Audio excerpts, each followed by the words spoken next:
Boa tarde a todos. Mais uma vez aqui no Espaço Harmonia, apresentando uma live, e desta vez com o representante da comunidade missionária Divina Misericórdia, o diácono irmão Francisco.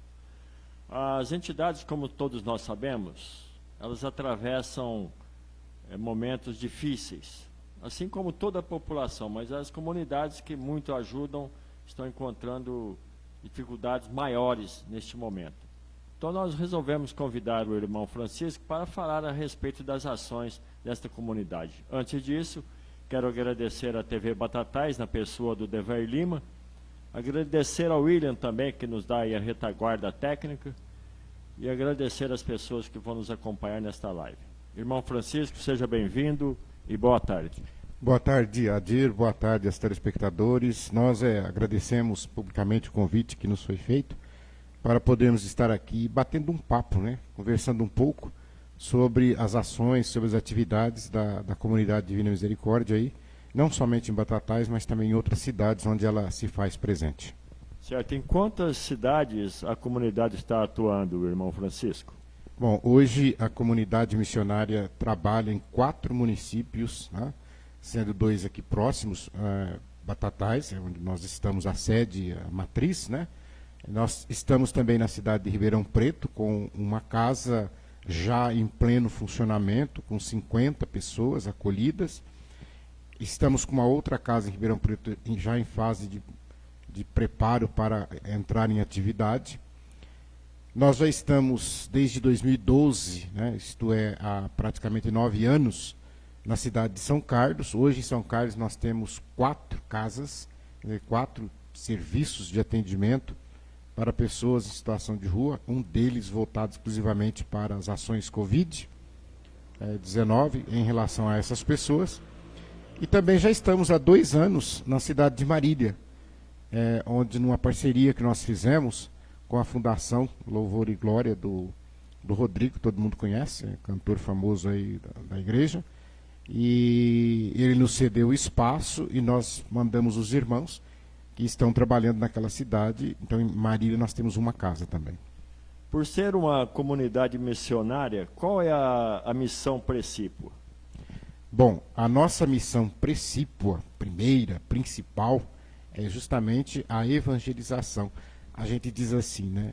Evangelização não somente preocupado com as belas pregações, né? Com os colóquios aí, mas o evangelho, anunciar o evangelho com a ação. Então nós temos o nosso carisma, ele diz assim: ser sinal da misericórdia do Pai no mundo de hoje. E esta missão, esta ação que nós fazemos seria evangelizar através das obras de misericórdia. Estas obras de misericórdia, elas são bíblicas, está lá no capítulo 25 de Mateus.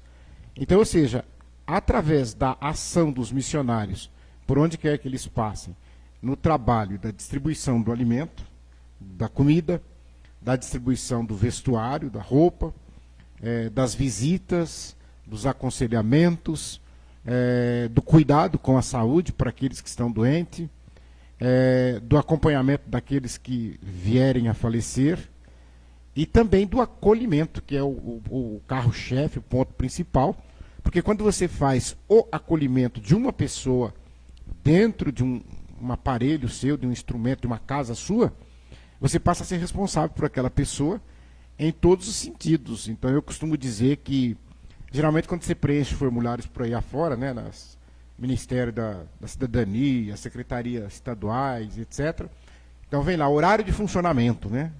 Geralmente é horário de expediente, né? Fecha sábado, domingo. E eu costumo dizer que quando você faz acolhimento, então a pessoa está com você 24 horas. Então eu não tenho horário de atendimento, não tenho horário de abrir porta e de fechar a porta, é aberto direto, sem parar.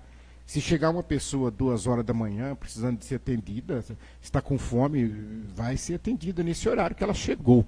E é muito comum, às vezes, própria UPA, ou Polícia Militar, encontra as pessoas caídas pela rua, etc. e tal, e encaminham para nós. E ali, então, quando eu digo ali, a pessoa está conosco, eu tenho que cuidar dela no aspecto do vestuário, da saúde. Então, se ela está doente, tem que levar para o médico, tem que comprar medicamentos, se não tem na rede.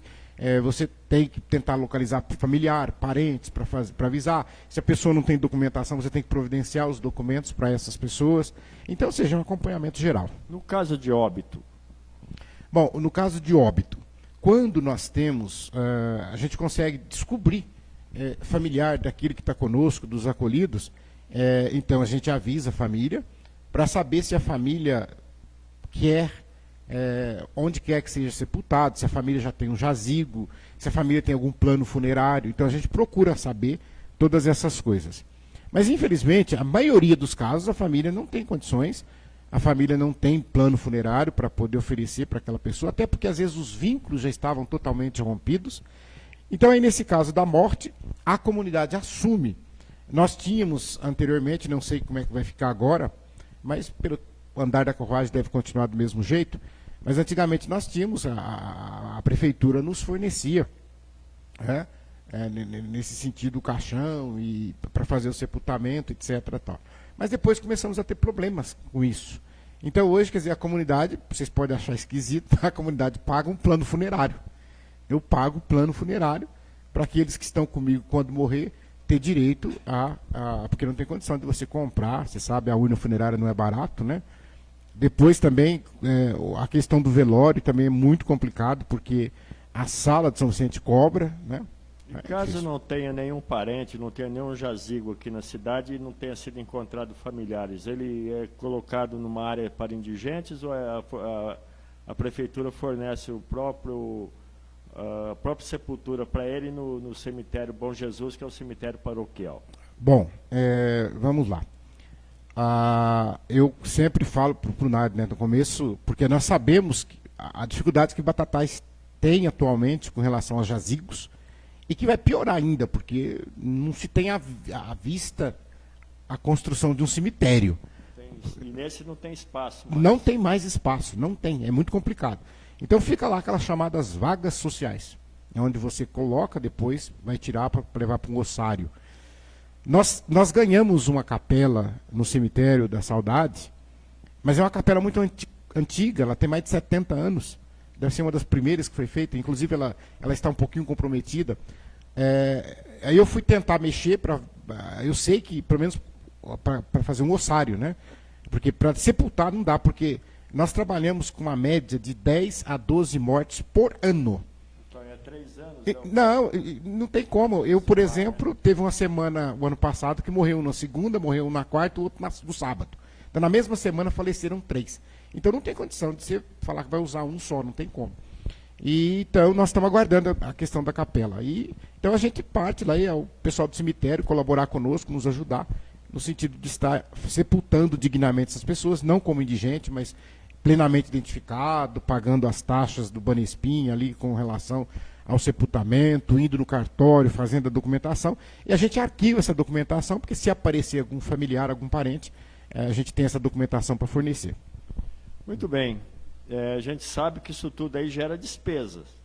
E nós sabemos também que as torneiras, né, não só do governo federal como estadual e, em consequência, municipal também, se fecharam para muitas atividades de várias entidades de nossa cidade. A comunidade missionária Divina Misericórdia, para dar continuidade a esse bom trabalho que vem sendo realizado há muitos anos aqui em nossa cidade, o que está fazendo? Bom, você sabe que nós da comunidade, desde a fundação, sempre todo mundo sabe disso, a gente não faz eventos. Né? Então não tem assim, dizer assim, agora não pode fazer evento, então não tem como arrecadar. Não, nós nunca fizemos eventos. Então, geralmente, às vezes, algumas pessoas podem fazer, às vezes, um sorteio de prêmios, uma live, alguma coisa nesse sentido, para direcionar para nós aquilo que for arrecadado, principalmente no caso, que é o nosso calcanhar de Aquiles, são os alimentos, né? Porque a gente faz, as pessoas não têm noção disso, né? Mas nós fazemos hoje, diminuiu um pouco por causa da pandemia, mas nós fazemos uma média de 200 refeições por dia.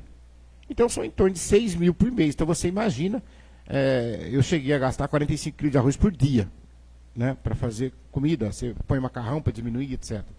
Você tem as contas, como você lembrou, da água. Né? Então você gasta água, vem conta da água. Vem lá o talão, 900, 800, até 1.000 e poucos reais por mês. de água. Isso daí concentra em uma só unidade?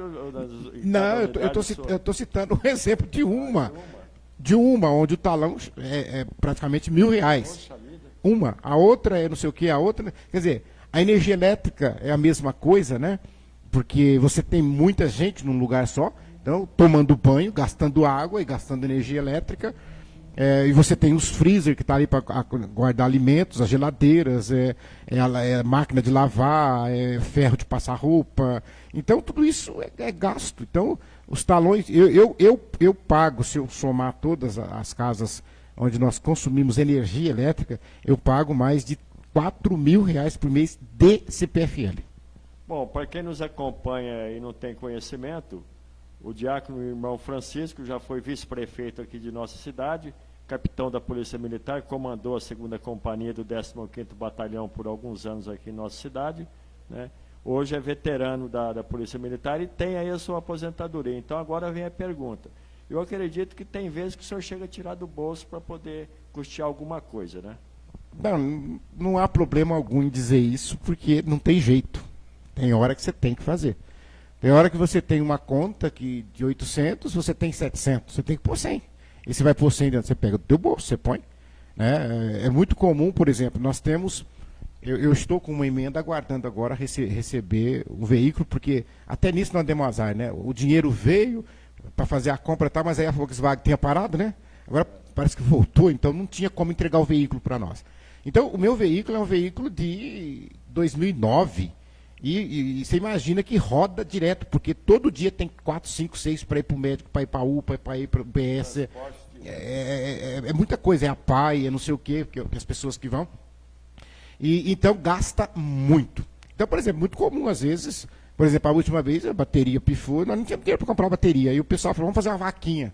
Aí um deu 10, outro deu 20, outro deu 30 tal, fizeram a vaquinha e compraram a bateria. Então nós não temos vergonha de falar isso, a gente precisa fazer isso. Porque senão você não toca, senão você não vai. Aquelas pessoas que quiserem ajudar, porque tem o mensalista, né, aquele que todo mês ele ajuda, né, não importa... Existe assim um limite, né? Mas não importa a quantia que ele vai doar, né? E as pessoas interessadas em fazer isso, como proceder, irmão? Nós sempre falamos, né? Se você entrar, hoje é muito fácil, né? Ninguém precisa mais ficar guardando número de telefone, né? Se você entrar nas redes sociais, né? Facebook, se você entrar no site da Comunidade Divina Misericórdia, é só clicar Comunidade Divina Misericórdia que vai aparecer lá o site. E aí você vai ter os telefones, você vai ter os endereços, muita gente me conhece, pode encontrar comigo na igreja, etc.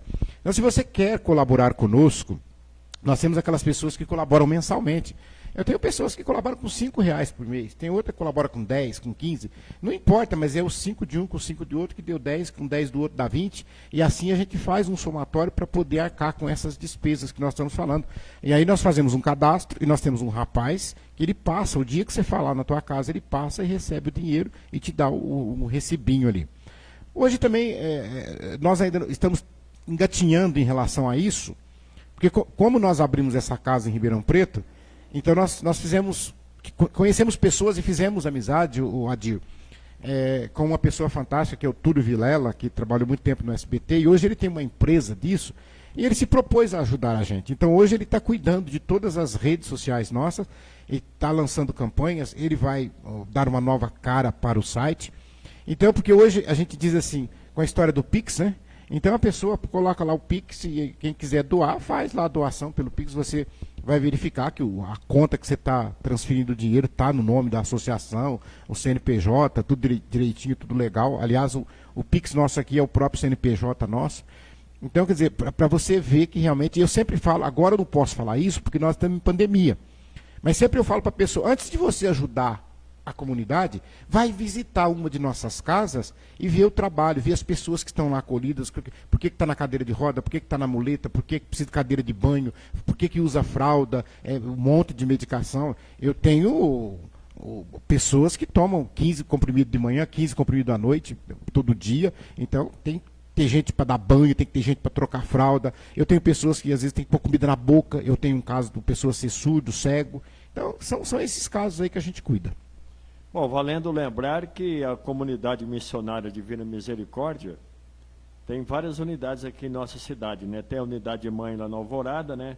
Tem a unidade na antiga área da FEBEM e tem a unidade na Fazenda também, né? Nós temos, como você bem lembrou, essa unidade do Alvorada, a gente chama de Casa-Mãe, porque é a primeira, é onde tudo começou. E só para você ter uma ideia, ali no começo a gente acolhia mulher, acolhia tudo. Só criança aqui, do adolescente que não. Então nós fazíamos todo esse trabalho de acolhimento ali. E depois, é claro, você, por exigências legais, você sabe disso, a gente vai tendo que separar homem, mulher, por faixa etária, principalmente no caso do idoso. Então hoje nós temos ali, esporadicamente está funcionando como casa de passagem, já foi a casa feminina, né? Mas o nosso projeto agora porque nós estamos reformando lá em cima, onde algumas modificações que a vigilância sanitária cobrou. Então nós tivemos que tirar os doentes que estavam na antiga FEBEM e trazer para o Alvorada, e agora, então, a hora que terminar a reforma, a gente devolve. Lá funciona como se fosse uma enfermaria, né?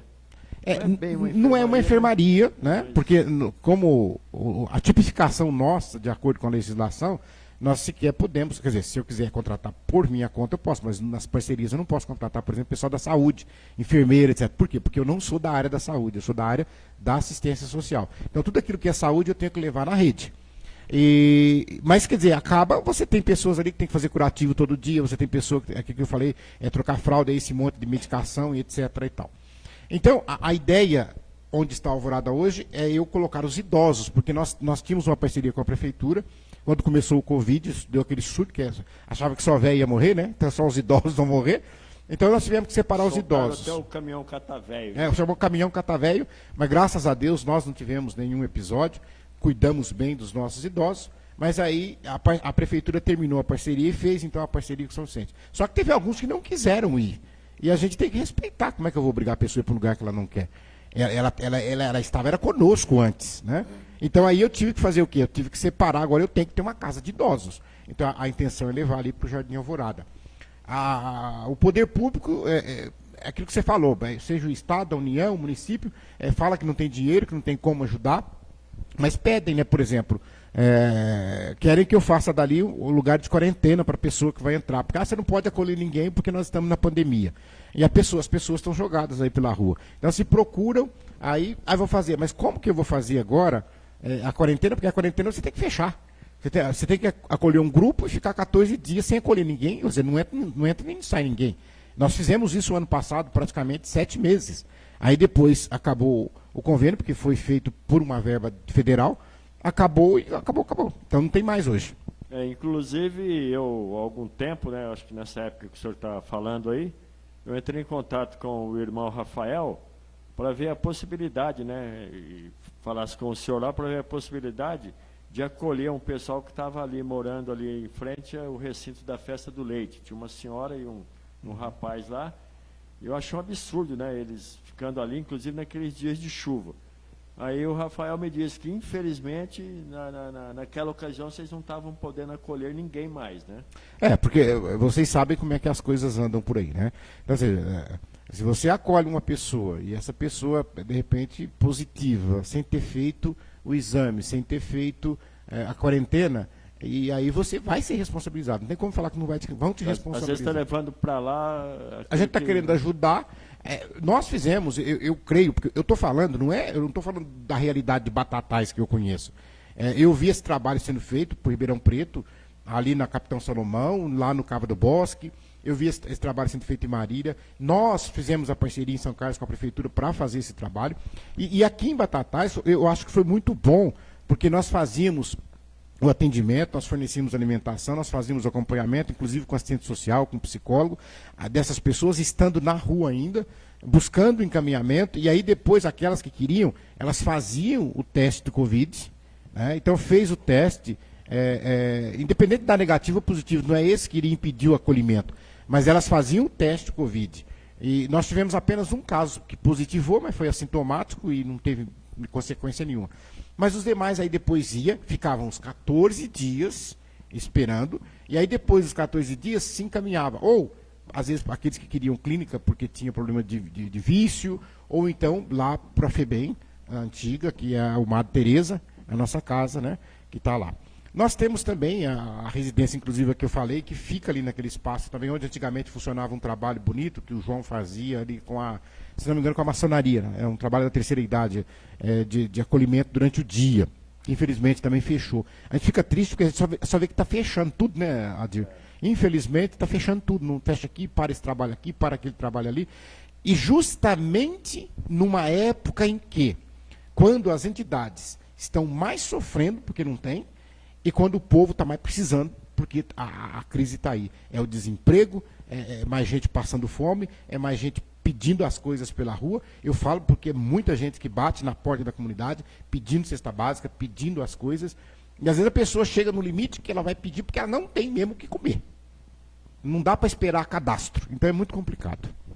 Irmão Francisco, nós sabemos que existe, né, a casa de passagem, né, que é aquele acolhimento das pessoas que estão em trânsito, né? E aqui em Batatais, como nós não temos mais o albergue noturno, esse acolhimento estava sendo feito também pela comunidade. Agora, diante da pandemia, essas pessoas que estão em trânsito, essas pessoas eles têm que permanecer na rua, como está essa situação? Infelizmente, eu entrei num grupo que tem aí, são várias igrejas, secretaria, tem até um vereador também que está junto, ajudando bastante, João de Deus, Pastoral da Sobriedade. Eu entrei porque eu disse assim, não tem como eu me recusar a ajudar a dar comida para o povo, né? Porque essa é a nossa missão, não é possível que eu vou ficar de fora. Então me convidaram, eu fui, nós fazemos parte. Então, você vê, cada dia, então tem a Igreja Universal do Reino de Deus, tem a Igreja Batista da Lagoinha, tem a Igreja Assembleia de Deus, tem a Pastoral da Sobriedade, ali do João de Deus, tem a Comareve, temos nós. Então, cada dia um faz alimentação, leva lá, e leva toalha para eles tomar banho, leva roupa, e eles alimentam, etc. Tal. Só que aí, quando eles pedem isso que você falou, a gente fica de mão atada, não tem como. Não tem para onde te levar. Infelizmente, quer dizer, eu tenho um instrumento, mas nós estamos aí nesse descompasso. Eu espero que logo resolva isso e a gente possa voltar a acolher as pessoas normalmente. É claro que a gente vai ter todo o cuidado da higienização, de estar observando, etc. Tal. Porque eu fico pensando, a questão da pandemia, né? Eu não sou negacionista de forma nenhuma, pelo amor de Deus, vamos tomar cuidado, eu uso minha máscara, uso o álcool em gel, oriento as pessoas, busca distanciamento, etc. E tal. Mas só que hoje, às vezes eu fico perguntando, né? Quando você está indo para um lugar, você tem que parar e perguntar, eu estou levando o vírus ou estou indo buscar? Não parou para pensar nisso? Eu estou levando o vírus, se eu fico saracoteando por aí, eu estou buscando onde ele está. E por que eu digo isso? Porque eu conheço pessoas, eu falo porque eu vou nos velórios, e vou quase todo dia naquele velório ali, tá? Uma ladainha, né? E eu sei que tem pessoas que ficaram dentro de casa, não saíram de casa. Pessoas idosas que não saiu, não pôs o focinho na porta e pegou Covid. Quer dizer, alguém levou lá. Né? Então, quer dizer, e tem muita coisa para a gente descobrir que a gente não sabe ainda em torno dessa pandemia, em torno desse vírus, né? Que o tempo que vai fazer a gente descobrir realmente. Mas enquanto isso, a gente tem que ir com o que tem. Infelizmente, para mim, isso corta o coração. A gente vê as pessoas pelas ruas. Tem aquelas que não quer.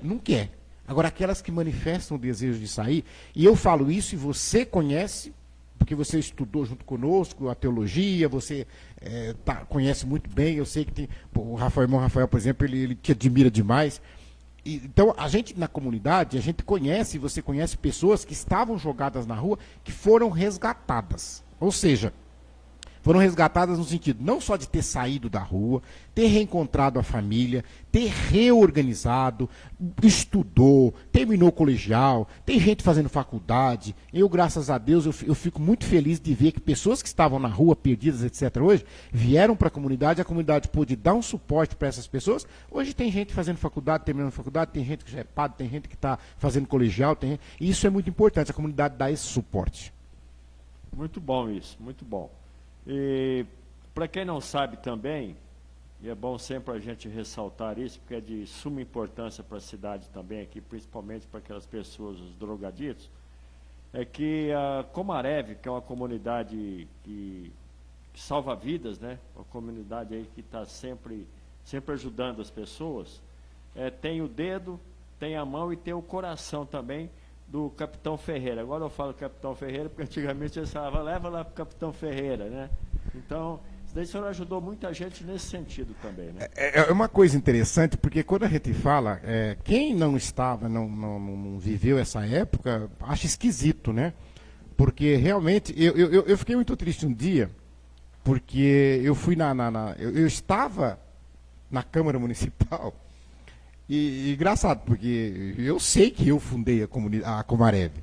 Eu não estou preocupado com isso, mas fica esquisito, porque eu estava lá e anunciaram que outra pessoa teria fundado a Comarev. E eu fiquei olhando, fiquei quieto, não falei nada, fechei minha boca e pronto, acabou, deixa pra lá.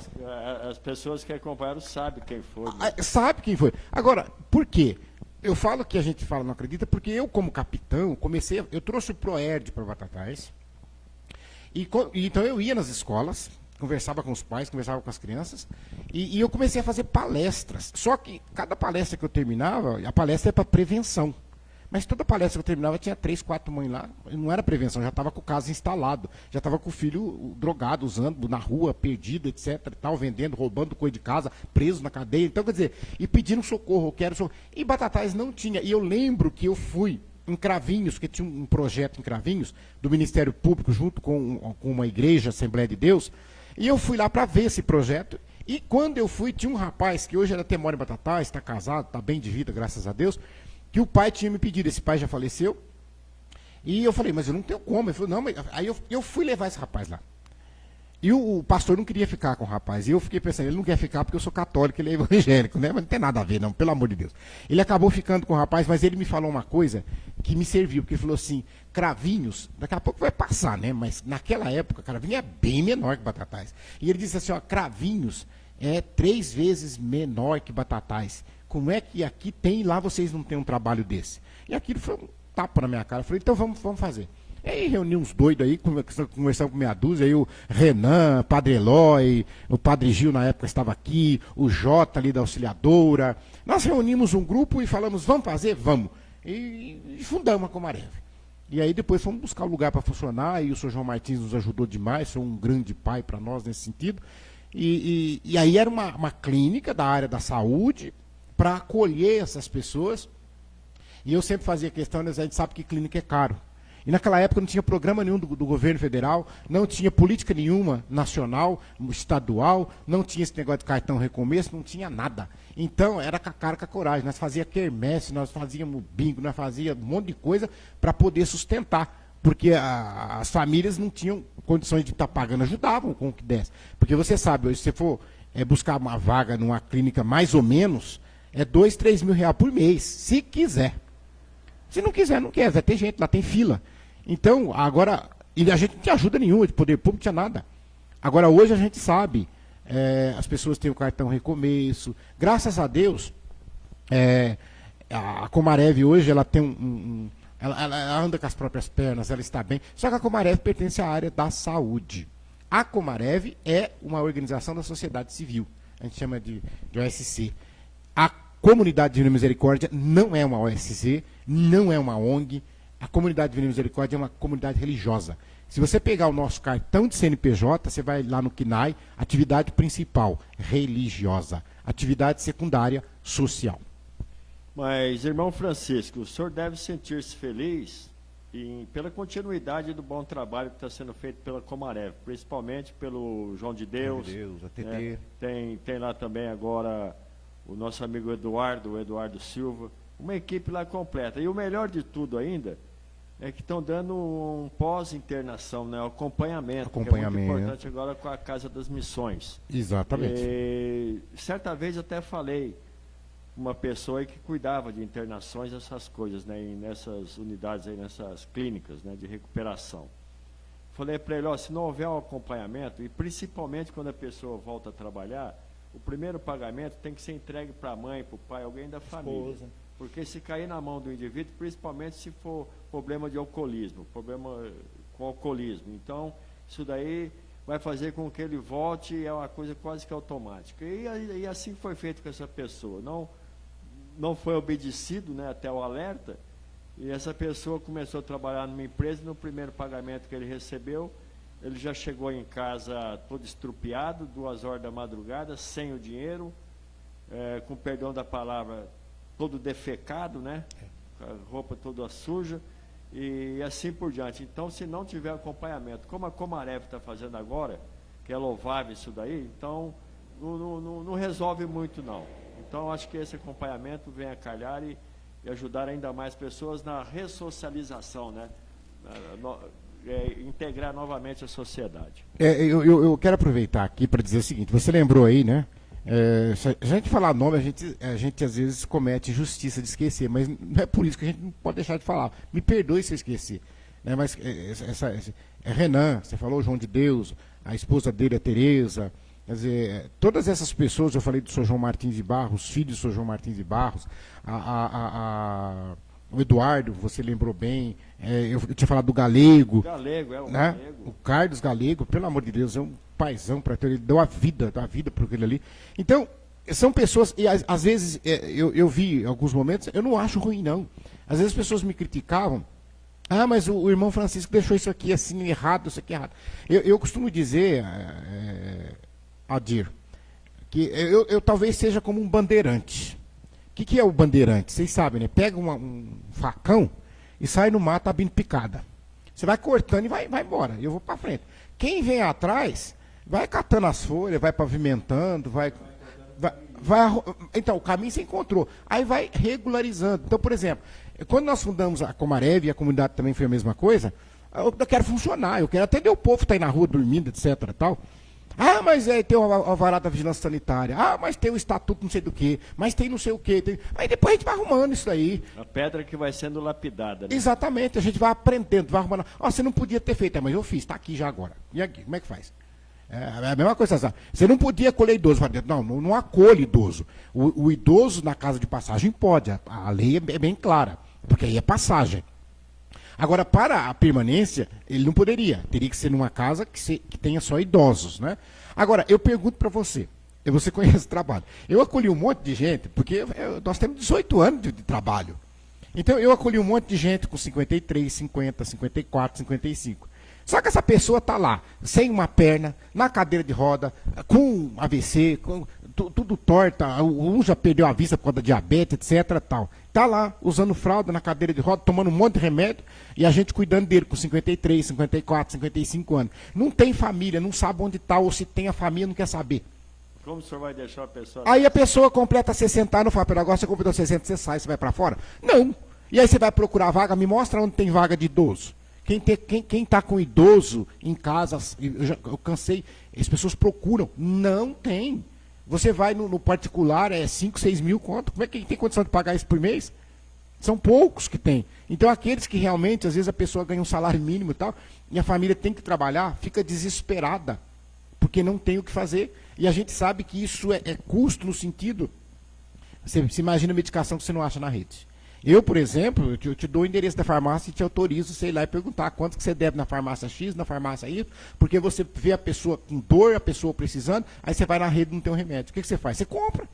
Irmão Francisco, até algum tempo a gente vê aqui em Batatais os dois extremos sendo bem tratados. Um continua, que é a creche, as crianças da creche. Agora, para o idoso, a gente percebe que muitas coisas foram tiradas. Tinha o CASE, né, lá da faculdade claretiana, que era um convênio que tinha com a prefeitura, na gestão anterior isso foi tirado, foi cortado, e muitas outras, assim como o senhor disse aí, eu acho que a única que permaneceu aí com a Casa do Idoso foi com a comunidade missionária, né? Mas muitas outras entidades aí que cuidavam também dos idosos estão tendo dificuldade por falta dessa ajuda do poder público. E essa ajuda aí, ela faz parte, né, é uma obrigação, vamos colocar dessa forma, do poder público. E ele não podendo suprir isso daí, tem as entidades que o fazem, né? E para isso tem que ter esse recebimento. Porque né? Você imagina, se a prefeitura, se amanhã a PAI falasse assim, fechei a porta, não vou funcionar mais. Prefeitura, tudo que está aqui é responsabilidade tua. E é responsabilidade. Eu chegar na porta da prefeitura e falar, 120 pessoas que eu cuido aqui todo dia, agora é de vocês, não vou cuidar mais. Não sou obrigado a ficar cuidando. Agora, é claro, a gente faz isso por causa da nossa fé, por causa do mandamento de Jesus Cristo, a nossa missão e etc. e tal. Mas, quer dizer, eles olham para nós, assim, para as entidades, como se a entidade fosse obrigada a fazer. Você tem que fazer. Aí, eu acho engraçado, porque às vezes ainda fala para nós assim, ué, mas é a contrapartida. Eu falo, mas peraí, de quem que é esse prédio aqui que eu estou? É meu? Ou então, se eu estou pagando aluguel, não é você que está pagando? Então, ou seja, ou as pessoas voluntárias, os irmãos que trabalham de graça, que não recebem nada, nem registrado em carteira é. Então, quer dizer, isso não é contrapartida? Então, é a mesma coisa. Se você quer um serviço e a pessoa faz serviço, você paga para a pessoa fazer o serviço. Agora não, você acha que, a entidade tem que fazer de graça. E estão fazendo. Porque não é Batatais, não, é qualquer município. Se não fosse as entidades. Né? Se não fosse. Se não existissem tantas pessoas que se dedicam, que se entregam. E aqui em Batatais é uma cidade que ela é bem servida. Né? E o povo de Batatais está de parabéns, que é um povo solidário. Porque ai de nós. E aqui eu poderia dizer, Creche Menino Jesus, São Vicente, tanto o lar quanto o trabalho que eles fazem com as famílias nas cestas básicas.